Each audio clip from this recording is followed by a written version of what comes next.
Hello students, मैं अंजलि पयाल स्वागत करती हूँ आपका आईसीटी वर्चुअल क्लास में। कैसे हैं आप सब लोग? उम्मीद करती हूँ आप सब लोग अच्छे होंगे और अपनी लाइफ में बहुत बेहतर कुछ कर रहे होंगे। आज हम बात कर रहे हैं क्लास 8 की साइंस की, और जिसमें हमारा चैप्टर चल रहा था कंबशन एंड फ्लेम, यानी दहन और ज्वाला की बात हम इसमें कर रहे थे। बहुत सारी चीजें हमने इसमें पढ़ ली थी, जैसे कि आपका दहन होता क्या है, ये किस किस बातों किन किन बातों पर निर्भर करता है। साथ ही आपने क्या कहा था, दहन के प्रकार क्या होते हैं वो हमने पढ़ा था, जिसमें कि दहन को 3 प्रकार से विभाजित किया गया था। किस किस में? आपका तीव्र दहन में, स्वतः दहन में और विस्फोट। ठीक है। फिर हमने क्या बोला था कि दहन के लिए जो एक न्यूनतम तापमान होता है वो आवश्यक होता है, जिसे कि हमने ज्वलन ताप यानी इग्निशन टेम्परेचर नाम दिया था। इसके बाद हमने क्या पढ़ा था कि अब जो जितनी भी चीजें जल रही हैं, दहन उनका हो रहा है, तो वहां पर क्या होता है कि जो आपका फ्यूल बोल रहे हैं आप जिसे, या कंबस्टिबल सब्सटेंस बोल रहे हैं, वो किस में कन्वर्ट हो रहा है? वेपर में कन्वर्ट हो रहा है। और जब वो वेपर जलेगी, यानी दहनशील पदार्थ और दहन के पोषक जब आपस में जलेंगे, तो जलने के बाद एक प्रकार से प्रकाश उत्पन्न होता है, जिसको आप किसका नाम देते हैं? ज्वाला यानी फ्लेम का नाम देते हैं। ओके, तो वो फ्लेम हमने पढ़ी थी और उसके हमने विभिन्न क्षेत्र भी देखे थे। उस फ्लेम को, ज्वाला को 3 तरह से विभाजित किया गया था। एक आपका ज्वाला का बाह्य क्षेत्र होता है, एक आपका क्या होता है, मध्य का क्षेत्र होता है, एक आंतरिक क्षेत्र होता है। ठीक है। बाह्य क्षेत्र आपने कहा था कि वो ब्लू कलर का होता है, और कैसा होता है, वहां पर कंप्लीट कंबशन होता है, यानी पूर्ण रूप से दहन वहां पर होता है।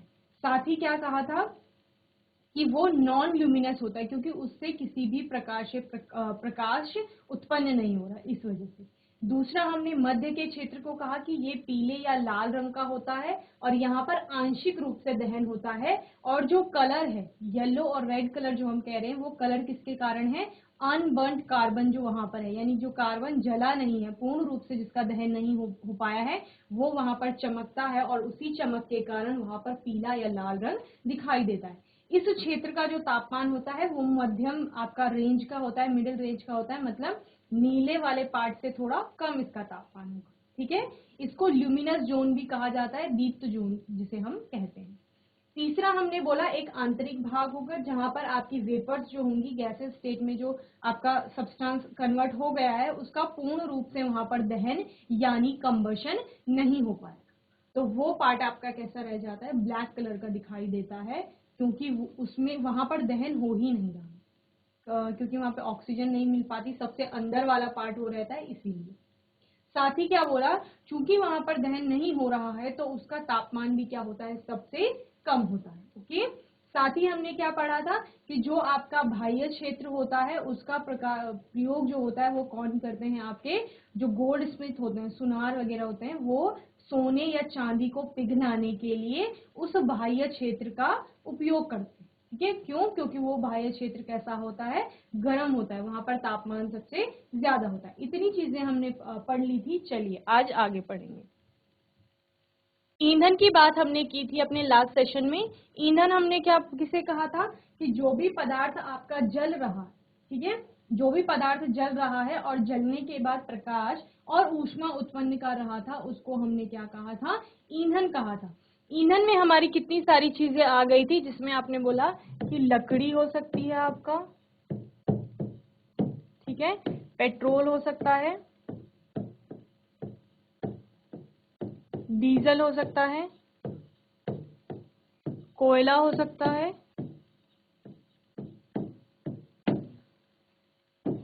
सीएनजी, एलपीजी,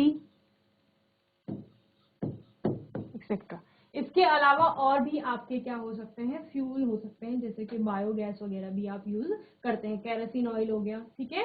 तो फ्यूल क्या है आपका? जो भी सब्सटेंस जल रहा है, जो भी कोई वस्तु है, कोई चीज है, वो जल रही है और उसके जलने पर ऊष्मा उत्पन्न हो रही है और प्रकाश उत्पन्न हो रहा है, तो उसको फ्यूल कहा जाए। ठीक है। अभी आपने पढ़ा है कि कंबस्टिबल सब्सटेंस भी ऐसे ही हो रहे थे कि जल रहे थे, और जलने पर क्या कर रहे थे? आपका प्रकाश भी उत्पन्न कर रहे थे, और साथ में कुछ न कुछ, क्योंकि वहां पर दहन की प्रक्रिया हो रही है, तो हम क्या कहते हैं? दहन की प्रक्रिया में आपके तापमान में वृद्धि होती है, तापमान में वृद्धि होने का मतलब क्या है, वहां पर ऊष्मा उत्पन्न हुई होगी। तो यानी जितने आपके कंबस्टिबल सब्सटेंस है, क्या वो ईंधन की कैटेगरी में आएंगे? तो आप कहते हैं नहीं। क्यों? क्योंकि जो आपका ईंधन का काम होता है, ईंधन का काम क्या होता है, जैसे खाना बनाना है हमें, तो खाना बनाने के लिए हम लकड़ी का प्रयोग करते हैं, लकड़ी जलाते हैं, या फिर क्या करते हैं, एलपीजी जलाएंगे, या फिर और आप किसी चीज का प्रयोग करते हैं, जैसे स्टोव वगैरह में केरोसिन ऑयल डाला जाता है तो उसका प्रयोग किया जाता है। लेकिन वहीं पर अगर कोई कंबस्टिबल सब्सटेंस है, सपोज आप कह रहे हो कि पेपर भी एक क्या है, जलने वाला पदार्थ है, ज्वलनशील पदार्थ है, तो पेपर यानी कागज को आप क्या खाना बनाने के लिए यूज नहीं करेंगे। अगर आपको इलेक्ट्रिसिटी प्रोड्यूस करानी है, विद्युत का उत्पादन कहीं पर करना है, तो वहां पर आप कागज जलाने से विद्युत का उत्पादन नहीं कर पाएंगे। ठीक है, तो इसका मतलब क्या है कि घरों में और आपके इंडस्ट्रीज वगैरह में किसी भी कमर्शियल यूज के लिए आप जिस चीज को विद्युत और ऊष्मा के को बहुत ज्यादा मात्रा में बनाने के लिए, ठीक है, जिस चीज का प्रयोग करोगे वो सारे फ्यूल्स की कैटेगरी में। तो यानी आपके सारे कंबस्टिबल सब्सटेंस जो जल रहे हैं, जिनको आप ज्वलनशील पदार्थ या दहनशील पदार्थ कह रहे हैं, वो सारे फ्यूल नहीं होंगे। फ्यूल कंबस्टिबल होंगे लेकिन वो अलग होंगे। समझ गए? तो यानी सारे कंबस्टिबल सब्सटेंस जो होते हैं वो फ्यूल नहीं होते, लेकिन सारे फ्यूल आपके क्या होंगे, कंबस्टिबल सब्सटेंस होंगे। ओके, इतना समझ में आता है? जो लाइन मैंने बोली है उसको लिख लीजिए। ठीक है,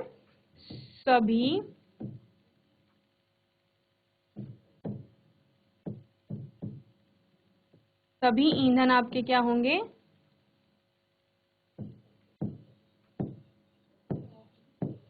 ज्वलनशील पदार्थ।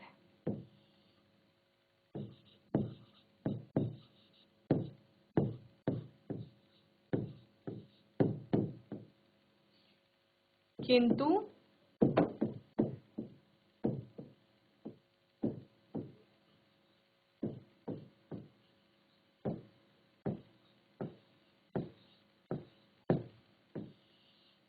सभी ज्वलनशील पदार्थ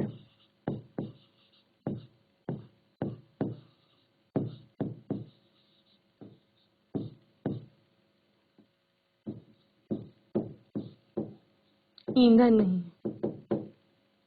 ओके, तो क्या कहा गया है, सभी ईंधन ज्वलनशील पदार्थ हैं। जितने भी आपके ईंधन है, फ्यूल जो आप कह रहे हो, लकड़ी हो गया, कोयला हो गया, एलपीजी, सीएनजी, पेट्रोल, डीजल, ये सारे क्या हैं आपके ज्वलनशील पदार्थ यानी कंबस्टिबल सब्सटेंस है। कैसे? क्योंकि ये जल रहे हैं। कंबस्टिबल सब्सटेंस हमने किसको बोला, जो दहन की प्रक्रिया में भाग ले रहे हैं या फिर जो आपके जल रहे हैं। ठीक है, तो वो सारे आपके क्या है, चूंकि वो फ्यूल की कैटेगरी में भी है सारे, इसीलिए आप क्या कह रहे हैं कि वो कैसे हैं, ज्वलनशील भी हैं। वहीं पर हम कह रहे हैं कि किंतु सभी ज्वलनशील जो पदार्थ हैं, जितने भी कंबस्टिबल सब्सटेंस है, वो जरूरी नहीं फ्यूल हो। जिसे हमने क्या बोला, आपका पेपर बोला, कागज बोला, तो कागज आपका फ्यूल नहीं होता है। हमने कार्बन पढ़ी थी कि कार्बन आपकी जलती है, कार्बन के फॉर्म आपके ईंधन में आते हैं, लेकिन कार्बन आपका फ्यूल में नहीं आता। ठीक है, फास्फोरस आप पढ़ रहे थे कि फास्फोरस जल रही है, लेकिन वो आपका फ्यूल की कैटेगरी में नहीं आता है। सिंपल प्लास्टिक की बात करते हैं कि वो ज्वलनशील होता है, कंबस्टिबल होता है, जलता है, लेकिन वो किसी भी प्रकार का क्या नहीं है, आपका ईंधन की कैटेगरी में नहीं आता है। इतनी चीजें हमने पढ़ ली थी। और क्या कहा गया है कि वैसे पदार्थ जिनका दहन होता है वो ईंधन, ठीक है, जो जल रहे हैं वो ईंधन है, और परंतु सभी धार्य पदार्थ ईंधन नहीं होते। यही हमने कहा कि सारे जो कंबस्टिबल हैं, किंतु सभी ज्वलनशील यानी जो आपके क्या है, दहनशील या फिर कंबस्टिबल सब्सटेंस है, वो आपके क्या नहीं है, ईंधन नहीं है। यही कहा जा रहा है। बल्कि केवल वैसे धार्य पदार्थ जिनका उपयोग घरों तथा फैक्ट्री में ऊष्मा के स्रोत के रूप में उपयोग किए जाते हैं। ठीक है, यही मैंने आपको बताया कि घर में जैसे खाना बनाने के लिए आप लकड़ी का प्रयोग कर रहे हो, अगर चूल्हे में बना रहे हैं, और अगर आप एलपीजी का यूज करके बना रहे हैं, तो आपके लिए वो लकड़ी और एलपीजी, हम घर में क्या कर रहे हैं, ऊष्मा का उत्पादन कर रहे हैं ना उन चीजों को जलाने से, क्योंकि खाना बनाने के लिए ऊष्मा चाहिए, टेम्परेचर ज्यादा चाहिए उसको पकाने के लिए। ठीक है, तो वो टेम्परेचर के लिए हम जो लकड़ी और एलपीजी यूज कर रहे हैं, वो किस में आएगा, आपके ईंधन में आएगा। दूसरा क्या बोल रहे हैं, फैक्ट्री में, किसी फैक्ट्री में आपको बहुत ज्यादा मात्रा में जैसे लोहे का कुछ काम करवा रहे हैं आप, वहां पे लोहे को पिघलाना है, तो वहां पर आप जिस चीज का प्रयोग कर रहे हैं लोहे को पिघलाने के लिए, हो सकता है बहुत ज्यादा मात्रा में कोयले का प्रयोग किया जा रहा होगा वहां पर, ठीक है, तो वो कोयला वहां पर क्या हो गया, फ्यूल हो गया।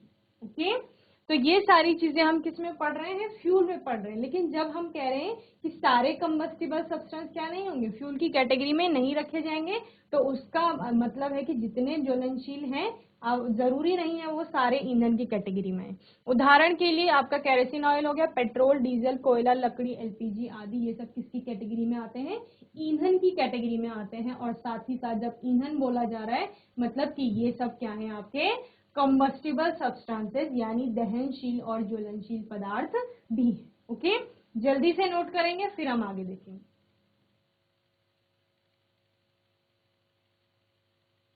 चलिए आगे देखते हैं। तो फ्यूल्स हमने, जब हम फ्यूल्स के बारे में पढ़ रहे थे अपने प्रीवियस चैप्टर में भी, तो एक कैटेगरी आई थी आपकी फॉसिल फ्यूल की, जहां पर आपने क्या बोला था कि हमारे फॉसिल फ्यूल को तीन तरह से क्लासिफाई आप करते हैं, अलग अलग तीन टाइप के होते हैं। मतलब एक आपने पढ़ा था कोल, एक आपने पढ़ा था पेट्रोलियम, और दूसरा आपने क्या पढ़ा था, नेचुरल गैस।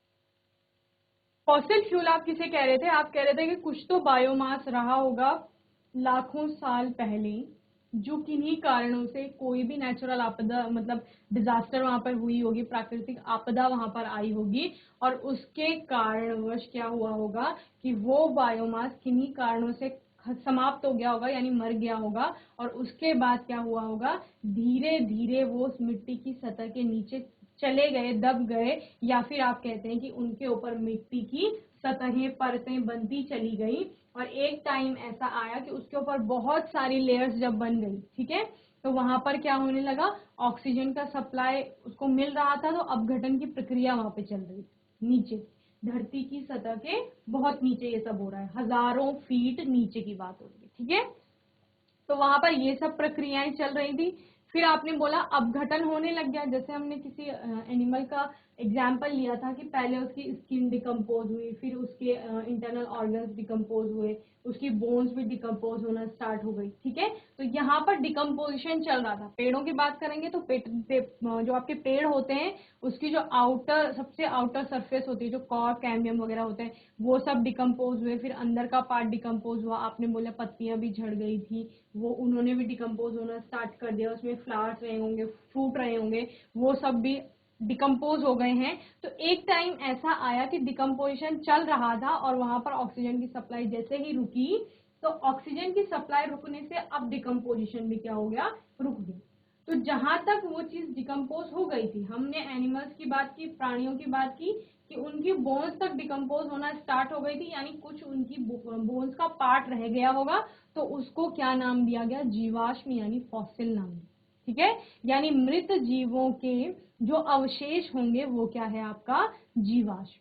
ओके, और उस जीवाश्म का, वैसे ही पेड़ों, मृत जीव बोला जा रहा है तो वो पेड़ों के लिए भी है और आपके जानवरों के लिए भी है, ठीक है, तो उनके जो अवशेष रह गए हैं उनको जीवाश्म कहा गया, और उन जीवाश्मों से जब ईंधन का निर्माण होगा, और वो ईंधन आपका क्या हो सकता है, कोयला हो सकता है, पेट्रोलियम हो सकता है, नेचुरल गैसेस, ओके, उनका निर्माण होगा तो उसको क्या कहा जाएगा, फॉसिल फ्यूल कहा जाएगा। ओके, ऐसे ही आपने कोल में पढ़ा कि कोल में आपने जो वैसे लैंड वाला पार्ट होता है उसका एग्जाम्पल लिया, ठीक है, कि धरती की सतह के नीचे ये सब प्रक्रियाएं हो रही, और वहीं पर आपने एक प्रोसेस को नाम दिया गया कार्बोनाइजेशन, जो कि क्या था, जब कोल की फॉर्मेशन हो रही थी, किससे, आपका जितना भी बायोमास था उससे, यानी पेड़ पौधों से, और कोल बनने तक की प्रक्रिया को क्या कहा जा रहा था, कार्बोनाइजेशन कहा जा रहा था। क्यों, क्योंकि वहां पर इनडायरेक्टली कार्बन का ही क्या हो रहा है, फॉर्मेशन हो रहा है। देन आपने पेट्रोलियम की बात की, तो पेट्रोलियम के लिए आपने सी, ओशन सी का एग्जाम्पल लिया। आपने क्या कहा कि समुद्र में जितने भी समुद्री जीव हैं वो किन्हीं कारणों से मर गए हैं, और वो समुद्र की तले पर नीचे बैठ गए हैं, और धीरे धीरे उसके ऊपर समुद्र में अलग अलग क्रियाएं हो रही हैं, और क्या हो रहा है, धीरे धीरे उसके ऊपर रेत की, मिट्टी की, जो भी समुद्र के अंदर चीजें हैं उनकी लेयर चढ़ती चली गई, और एक टाइम ऐसा आया कि बहुत हजारों फीट नीचे वो दब गए हैं सारे जितने भी सी में और आपके मरीन ऑर्गेनिज्म जिन्हें बोला जाता है वो। फिर क्या हुआ, वहां पर भी डिकम्पोजिशन हुआ, वहां पर भी फिर डिकम्पोज होने के बाद एक टाइम ऐसा आया कि ऑक्सीजन की सप्लाई रुक गई। फिर आप कहते हैं ये सब होने के बाद वहां पर भी डेड रिमेन्स रह गए जिनको फॉसिल्स नाम दिया गया, और वो फॉसिल अभी किस में कन्वर्ट हो रहे हैं, आपके फ्यूल में, जिसको आपने क्या नाम दिया, पेट्रोलियम बनेगा या तो नेचुरल गैस बनेगी। फिर आपने क्या कहा था कि चूंकि ये सब समुद्र के अंदर हो रहा है तो वहां से अब उसको बाहर निकाला जाएगा, जिसको आपने क्या कहा, एक्सट्रैक्शन कहा, कि अभी पेट्रोलियम को या नेचुरल गैस को एक्सट्रैक्ट किया जाएगा। और एक्सट्रैक्ट कैसे करेंगे आप, वहां पर डीप वेल्स बनाए जाते हैं, गहरे गहरे कुएं बनाए जाते हैं, और वहां से फिर उसका एक्सट्रैक्शन किया जाता है।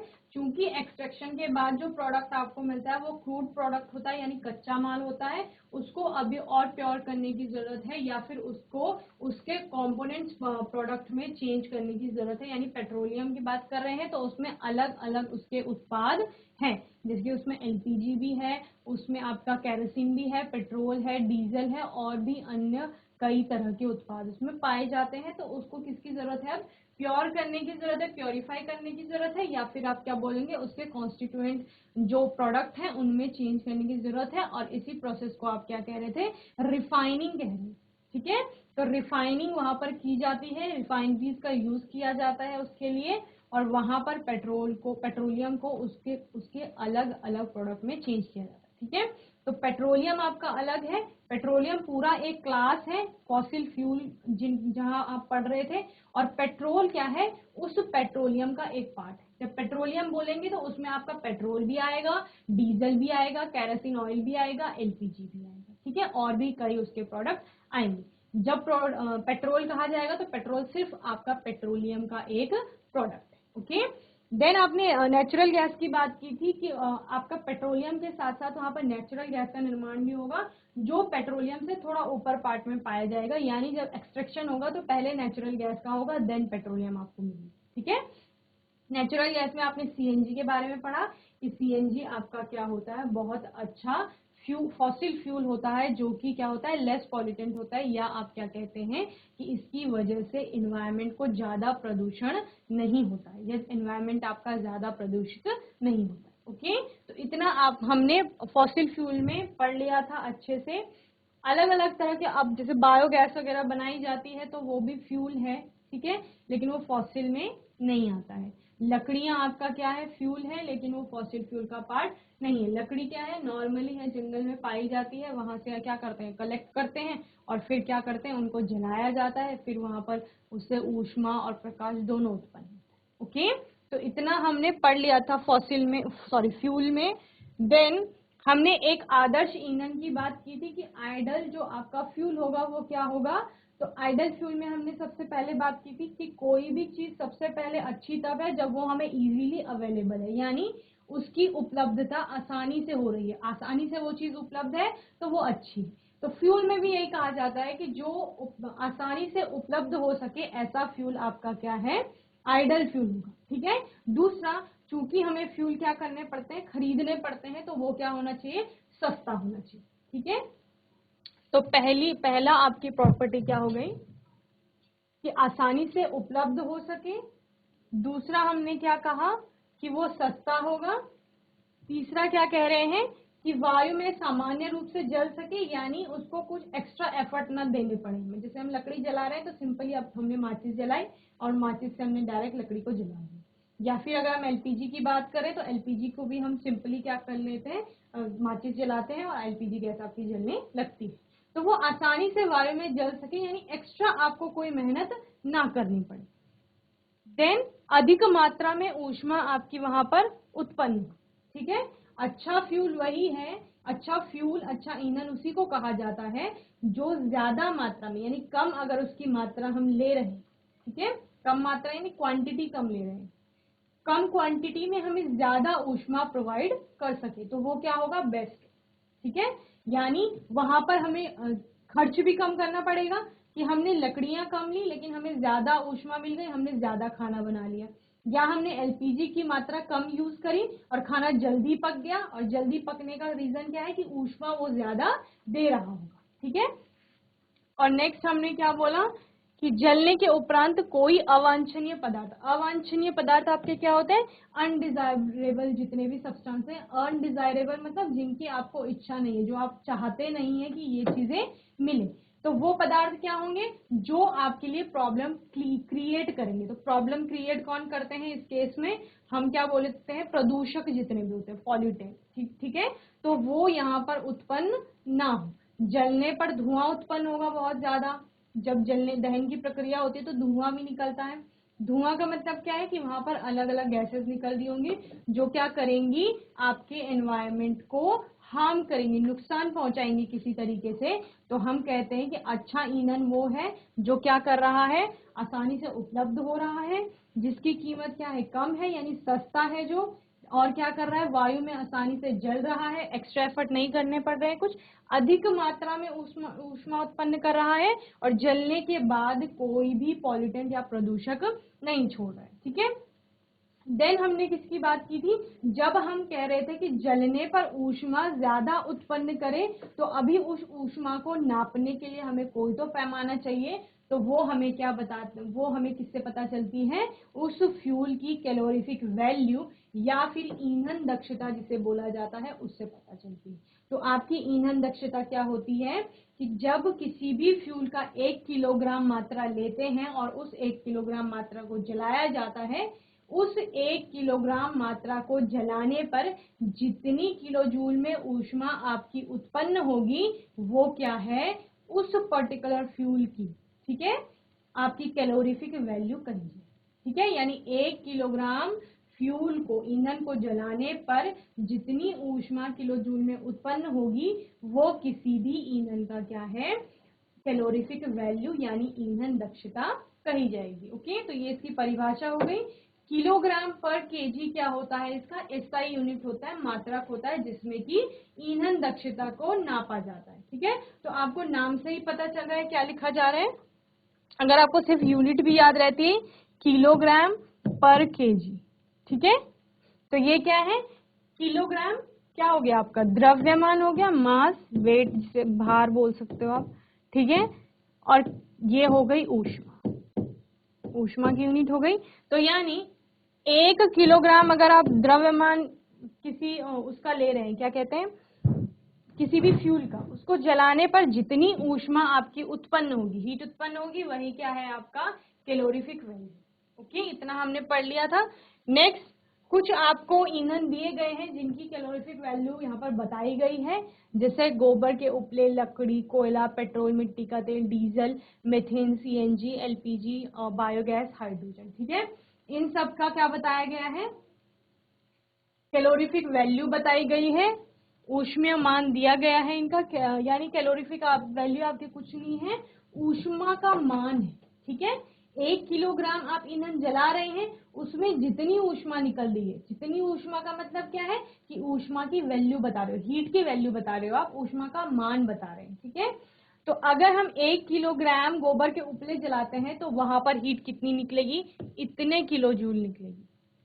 ओके, देन लकड़ी जलाने पर इतने किलो जूल, कोयला जलाने पर ये, ठीक है। ये अलग अलग वैल्यूज आपको दी गई हैं और इसके अनुसार आप बता सकते हैं कि कौन सा आपका जो ईंधन है वो बहुत अच्छा है या दक्ष है। दक्ष का मतलब क्या है, एफिशिएंट है, या आप कहेंगे कि कौन ज्यादा ऊष्मा उत्पन्न कर रहा है, ठीक है। तो यहाँ पर जैसे बताया गया है, पेट्रोल को जलाने पर 45,000 निकल रहा है, मिट्टी का तेल भी लगभग वही है, डीजल का भी कैलोरीफिक वैल्यू वही है, लेकिन मेथेन का कैलोरीफिक वैल्यू ज्यादा है, सीएनजी का और ज्यादा है, और एलपीजी का इनकी तुलना में ज्यादा है।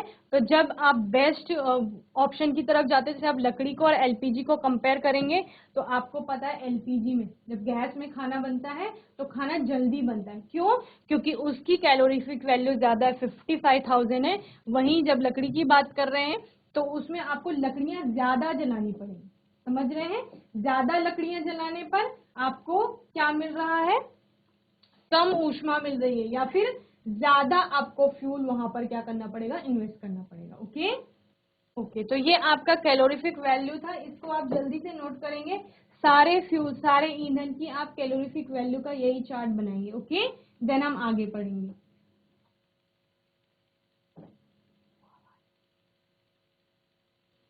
तो ये हमारा क्या था, ईंधन दक्षता के बारे में हम पढ़ रहे थे।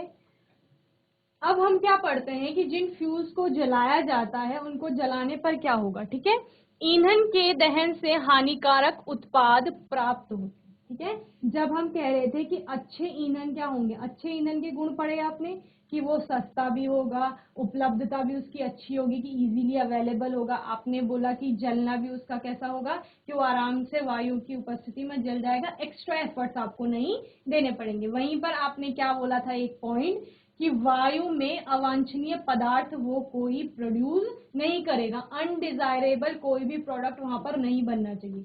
फिर हमने लास्ट में पढ़ा था कि अच्छा ईंधन जैसा कुछ होता ही नहीं है, क्योंकि जब हम किसी ईंधन को जला रहे हैं तो वो उन सभी गुणों पर, कौन कौन से गुण कह रहे थे हम, ये सारे गुण हम कह रहे थे। तो हम कह रहे थे कि इन सारे गुणों को वो फॉलो नहीं कर पाएगा। कैसे, सिंपल, लकड़ी का एग्जांपल लेके चलते हैं कि लकड़ी में हमें खाना बनाना है। हम कह रहे हैं इजीली अवेलेबल है, हाँ, हम पहाड़ों के इलाके में रह रहे हैं, वहां पर लकड़ियां बहुत होती हैं, जंगल भी हैं अच्छी, ठीक है, तो हमें इजीली अवेलेबल हो रही है लकड़ी। वहीं सस्ता है, सस्ता भी है, वायु में सामान्य रूप से और सुगमता से जल रहा है, तो आप कह रहे हैं हाँ जी मैम, उसको तो हम इजीली जला भी सकते हैं। अधिक मात्रा में ऊष्मा उत्पन्न कर रहा है, आप कह रहे हैं हम ज्यादा लकड़ियां जला रहे हैं तो मैम खाना हमारा क्या हो रहा है, जल्दी बन रहा है, ठीक है। जलने के उपरांत कोई अवांछनीय पदार्थ नहीं छोड़ेगा, ऐसा पॉसिबल नहीं है, क्योंकि जब हम लोग खाना बनाते हैं, आप लोगों ने देखा होगा आपके मम्मी पापा खाना बना रहे हैं, तो वहां पर क्या होता है, लकड़ियों से अगर खाना बन रहा है लकड़ियों के ऊपर, तो क्या होता है, धुआं वहां पर उत्पन्न होता है। तो वो धुआं क्या है, प्रदूषक है, यही अवांछनीय पदार्थ, ठीक है। तो यानी इस वाली कैटेगरी पर आपकी, जो हम लकड़ी की बात कर रहे हैं, तो वो इस कैटेगरी पर या इस प्रॉपर्टी को फॉलो नहीं कर रहा है। दूसरा, जब हम एलपीजी की बात कर रहे हैं कि मैम हम तो खाना किस पर बना रहे हैं, अभी गैस पर बना रहे हैं, एलपीजी का यूज कर रहे हैं, सिलेंडर का, तो आसानी से उपलब्ध हो रहा है, तो आप कह रहे हैं हाँ जी मैम, हमें इजीली अवेलेबल हो रहा है, अभी आसानी से एलपीजी सिलेंडर मिल रहे हैं। सस्ता है, तो आप कह रहे हैं सस्ता तो नहीं है मैम, काफी महंगा हो गया है एलपीजी, ठीक है। वायु में सामान्य रूप से जल रहा है, जल भी रहा है। अधिक मात्रा में ऊष्मा उत्पन्न कर रहा है, हाँ जी, लकड़ी के कंपैरिजन में हमारे गैस में जब खाना बनता है घर में, तो वो जल्दी बन जाता है। तो जल्दी बनने का कारण क्या है, कि ऊष्मा वहां पर ज्यादा उत्पन्न हो रही है, अधिक मात्रा में ऊष्मा उत्पन्न हो गई, जलने के उपरांत कोई अवांछनीय पदार्थ नहीं छोड़ेगा, तो ये भी आपका क्या है, सही है, क्योंकि जब एलपीजी गैस जल रही है तो किसी भी प्रकार का धुआं उत्पन्न नहीं हो रहा है। इसीलिए क्या किया जा रहा है, ऐसे प्रोग्राम्स चलाए जा रहे हैं और ऐसी ऐसी क्या योजनाएं बनाई गई कि जिनके द्वारा सभी लोगों को एलपीजी सिलेंडर मिल सके, ठीक है। क्यों, ताकि उससे प्रदूषण ना हो सके, ओके। लेकिन इसमें कौन सा पॉइंट रह गया, जो ये सस्ता वाला हमने कहा, ठीक है, क्योंकि थोड़ा महंगा हमें वो पड़ता है। तो यानी एलपीजी भी आपका क्या हो नहीं होगा, आइडल फ्यूल की कैटेगरी में, यानी आदर्श जो ईंधन आप कह रहे हैं उसकी कैटेगरी में नहीं आएगा। तो यानी जब ये कोई भी आपका ईंधन एक पूर्ण रूप से क्या नहीं है, आदर्श ईंधन नहीं है, तो फिर वहां पर क्या हो रहा है, कुछ ना कुछ हानिकारक पदार्थ आपके ईंधन प्रोड्यूस करते हैं। जैसे आपने लकड़ी बोला, कोयला बोला, पेट्रोलियम के प्रोडक्ट्स पढ़ रहे थे आप जब, तब आपने क्या कहा कि ईंधन जो होते हैं वो जलने पर हानिकारक उत्पाद उत्पन्न करते हैं। तो हम वो पढ़ेंगे कि क्या क्या हानिकारक उत्पाद है और क्या क्या उनके प्रोडक्शन से हमारे एनवायरमेंट को नुकसान होगा। जनसंख्या बढ़ने के साथ साथ ही लगातार क्या होता है, ईंधन की मांग बढ़ती जाती है, ठीक है। एक घर में पहले 2 बच्चे थे, ठीक है, पहले पापा के पास सिर्फ गाड़ी थी, अभी दोनों बच्चों को भी गाड़ी चाहिए, तो 3 गाड़ियां अभी हो गई घर, ठीक है। तो ईंधन की मांग भी क्या हुई, बढ़ी। पहले एक ही गाड़ी में आपको क्या डालना था, पेट्रोल डालना था, अभी 3 गाड़ियों में पेट्रोल डाला जा रहा है, तो वो क्या हो गई, ईंधन की मांग बढ़ गई है। क्यों, क्योंकि जनसंख्या बढ़ी, लोगों की संख्या बढ़ी घर में, तो ईंधन की मांग भी बढ़ गई है।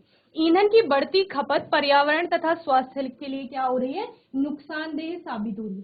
पहले जब एक पेट्रोल से चलने वाली गाड़ी थी, तो सिर्फ वही क्या कर रही थी, प्रदूषण उत्पन्न कर रही थी, क्योंकि जब फ्यूल जलते हैं आपके, पेट्रोल वगैरह डीजल जलता है, तो उससे क्या होता है, हानिकारक होते हैं वो एनवायरमेंट के लिए। अभी 3 गाड़ियां हो गई हैं, उतना पेट्रोल की खपत हो रही है, तो उससे उतना ज्यादा एनवायरमेंट को क्या हो रहा है, नुकसान हो रहा है। ईंधन के जलने के कुछ हानिकारक प्रभाव क्या क्या है, पहला है आपका कार्बन वाले ईंधन जैसे लकड़ी, कोयला और पेट्रोलियम, ये सब हमने किस में पढ़ा था जब हमने कहा कोल, पेट्रोलियम आपके क्या है, कार्बन के प्रोडक्ट्स, ठीक है। इनडायरेक्टली आप क्या बोल रहे हैं, कार्बन को जलाया जा रहा है। के जलने के क्रम में कार्बन के कुछ कण पूरी तरह जल नहीं पाते हैं। ये बिना जले हुए कार्बन के कण वातावरण में चले जाते हैं। ये सूक्ष्म कण खतरनाक तथा प्रदूषक होते हैं। ये खतरनाक तथा प्रदूषक कण स्वास्थ्य संबंधी समस्या जैसे दमा, जैसे श्वास रोग उत्पन्न करते हैं। क्या कह रहे हैं, लकड़ी, आपका कोयला हो गया, पेट्रोलियम हो गया, ये क्या करते हैं, अनबर्न्ट कार्बन पार्टिकल प्रोड्यूस करते हैं, यानी ऐसे कार्बन के कण उत्पन्न करते हैं जो पूर्ण रूप से जिनका दहन नहीं हुआ। जब वो पूर्ण रूप से उनका दहन नहीं होगा तो वो हवा में ऐसे ही घूमते रहे, ठीक है, हवा में घूम रहे हैं। अब हवा में क्या होती है, ऑक्सीजन होती है, हम सांस लेते हैं, तो सांस के साथ साथ जब हम ऑक्सीजन ले रहे हैं तो वो अनबर्न्ट कार्बन पार्टिकल भी हम इनहेल कर लेते हैं, और जिसकी वजह से क्या हो रहा है, स्वास्थ्य संबंधी समस्या, या आप क्या बोल सकते हैं कि सांस से जितनी भी सांस से जुड़ी हुई आपकी बीमारियां होती हैं वो होती। ओके, तो आपने नॉर्मली भी देखा होगा कि जैसे आग जल रही है, कहीं पे बहुत ज्यादा धुआं हो जाता है तो हमको क्या होती है, सफोकेशन होती है, हमें सांस लेने में क्या होती है, दिक्कत होती है, तो उसका कारण भी यही है, ठीक है। तो इतना समझ में आया। पहला आपका क्या है कि कार्बन के अनबर्न्ड पार्टिकल वहां पर है, उसकी वजह से क्या हो रहा है, स्वास्थ्य संबंधी बीमारियां हो रही। दूसरा आपका क्या कहता है, आंशिक दहन के कारण कार्बन मोनोऑक्साइड नामक गैस निकलती है, और ये क्या होती है, स्वास्थ्य के लिए बहुत ज्यादा हानिकारक होती है। इतनी हानिकारक होती है कि इससे मृत्यु भी हो सकती है। नेक्स्ट पॉइंट है आपका, अधिकांश जीवाश्म ईंधन दहन के कारण कार्बन डाइऑक्साइड गैस प्रोड्यूस करते हैं, और आप इसको किसमें पढ़ते हैं, जब आपने क्या पढ़ा था, ग्लोबल वार्मिंग हमने पढ़ा, ठीक है। तो ग्लोबल वार्मिंग में हम क्या कह रहे थे कि धरती का तापमान धीरे धीरे बढ़ रहा है, और उसका कारण क्या है कि यहाँ पर बहुत ज्यादा फ्यूल्स का यूज हो रहा है, और इतनी मात्रा में जब ईंधन जलेगा तो कार्बन डाइऑक्साइड गैस निकलेगी, जो कि क्या है, आपकी एक ग्रीन हाउस गैस है, जिसके कारण क्या हो रहा है, ग्लोबल वार्मिंग हो रही है। ओके, नेक्स्ट हमने कहा डीजल तथा कोयले के जलने से सल्फर डाइऑक्साइड गैस निकलती है, और ये सल्फर डाइऑक्साइड गैस आपका कहाँ पढ़ रहे थे, अम्ल वर्षा, जब हम पढ़ रहे थे कि वर्षा का जो क्या होगा, पीएच वैल्यू होगी रेन की, वो क्या हो जाएगी, कम हो जाएगी। कम होने का मतलब अम्लीय हो जाएगी अब वर्षा, ठीक है। और अम्लीय वर्षा होगी तो जब वो पानी धरती पे गिरेगा तो मिट्टी जो होगी वो अपनी उर्वरता क्या कर देगी, खो देगी। ओके, नेक्स्ट आपने पढ़ा था मोटर वाहनों में पेट्रोल तथा डीजल की जगह सीएनजी का उपयोग पर्यावरण के लिए काफी अच्छा है। उसी प्रकार कोयले, लकड़ी तथा मिट्टी के तेल के स्थान पर खाना बनाने के लिए एलपीजी का उपयोग भी काफी अच्छा है। सीएनजी, पीएनजी और एलपीजी दहन के क्रम में बहुत ही कम प्रदूषण फैलाती है। इन गैसों को स्वच्छ ईंधन कहा जाता है। भारत में अब धीरे धीरे गाड़ियों में सीएनजी का उपयोग बढ़ रहा है, जो पर्यावरण प्रदूषण से बचाने के लिए एक सार्थक प्रयास।